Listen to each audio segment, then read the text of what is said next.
Bismillahirrahmanirrahim. Assalamualaikum warahmatullahi wabarakatuh.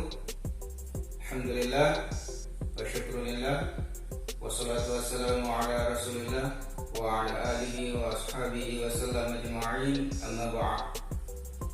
Pada kesempatan ini saya akan membuat sebuah video pembelajaran dalam memenuhi tugas mata kuliah pengembangan pembelajaran PAI berbasis IT yang dibimbing oleh Bapak Dr. Usman Nur MAG. Saya atas nama Amiruddin, nomor induk mahasiswa 212038618019. Saya terdaftar di Institut Agama Islam Negeri Parepare sebagai mahasiswa pasca sarjana tahun 2021-2022. Baiklah, pada kesempatan ini saya akan menjelaskan sedikit tentang konsep dasar perencanaan pengembangan pembelajaran.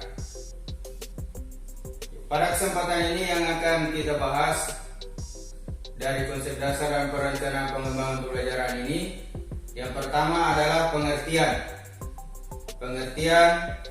perencanaan pengembangan pembelajaran.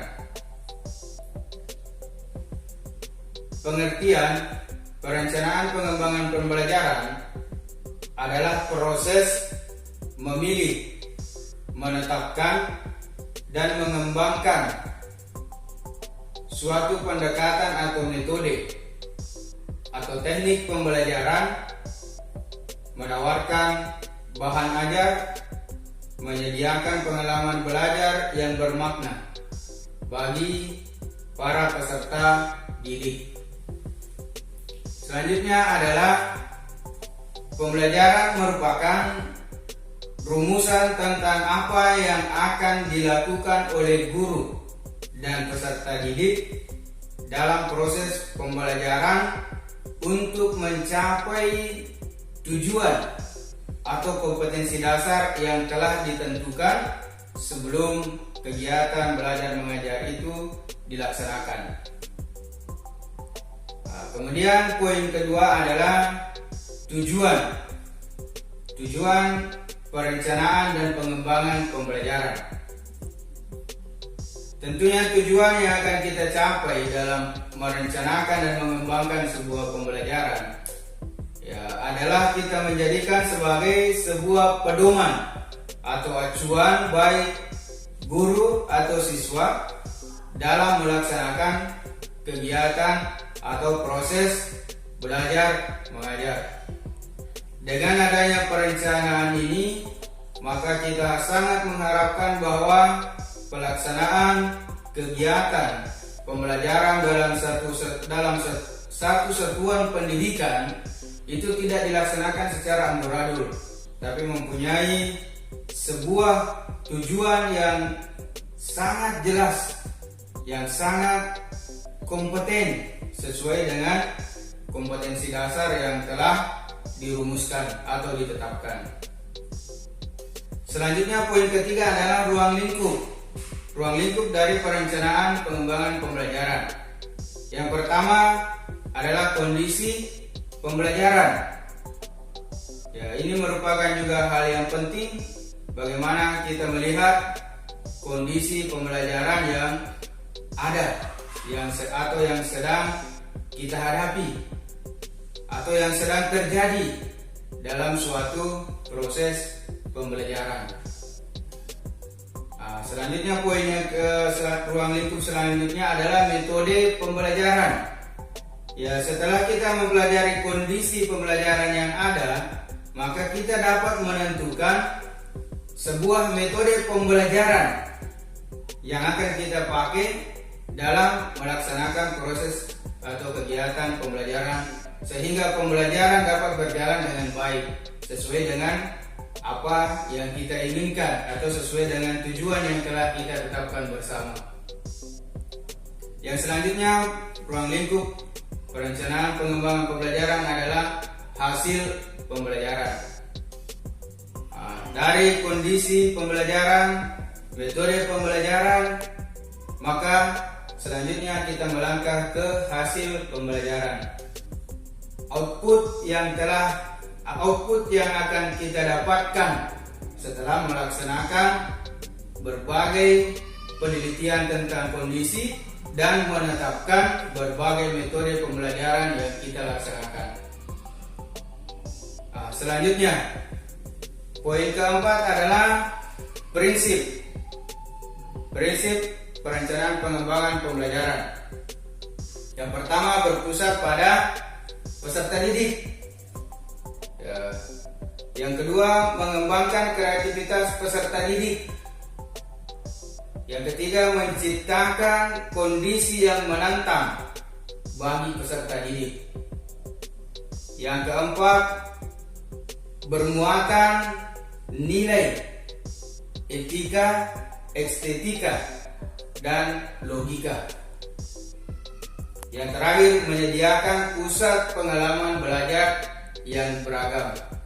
Tentunya dari sekian prinsip yang ada untuk perencanaan dan pengembangan pembelajaran, maka dapat kita pahami bahwa semua dari prinsip yang ada itu berpusat pada kegiatan atau proses pembelajaran yang baik dan terpadu antara guru dengan peserta didik, sehingga menciptakan sebuah lingkungan pembelajaran yang baik, yang tenang, dan memberikan pemahaman yang benar, pemahaman yang baik terhadap para peserta didiknya dan lain sebagainya.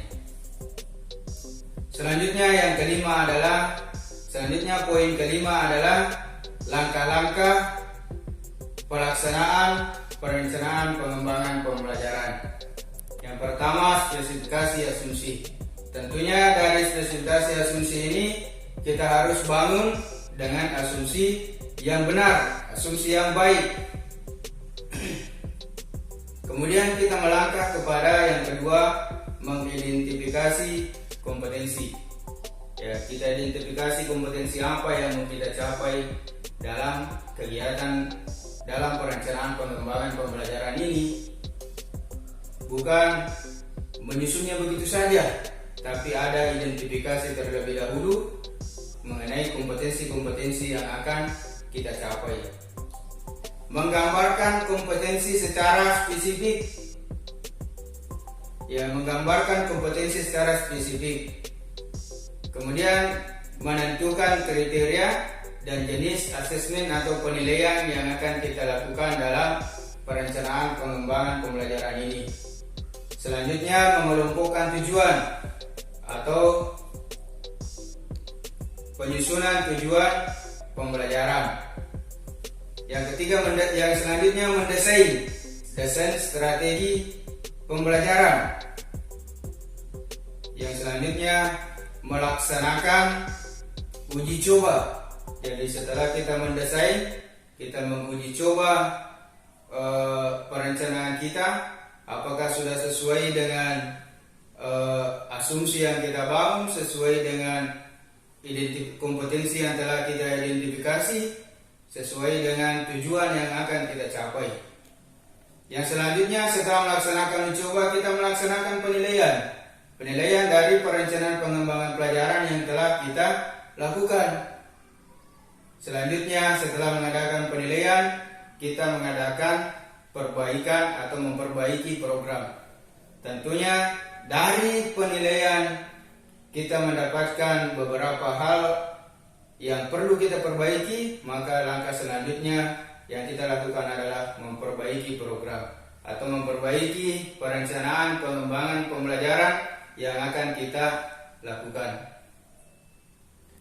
Sekira itulah yang sempat saya sampaikan dalam video pembelajaran ini.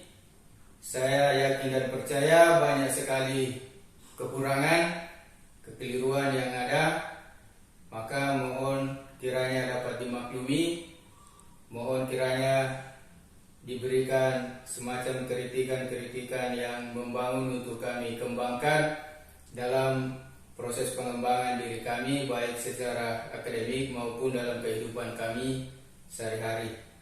Kemudian jika ada manfaat yang bisa kita ambil bersama, itu datangnya dari Allah Subhanahu wa taala. Mudah-mudahan video pembelajaran ini dapat membawa manfaat bagi kita semua. Lebih kurangnya mohon dimaafkan. Minallahi musta'an wa alaihi tiklan. Assalamualaikum warahmatullahi wabarakatuh.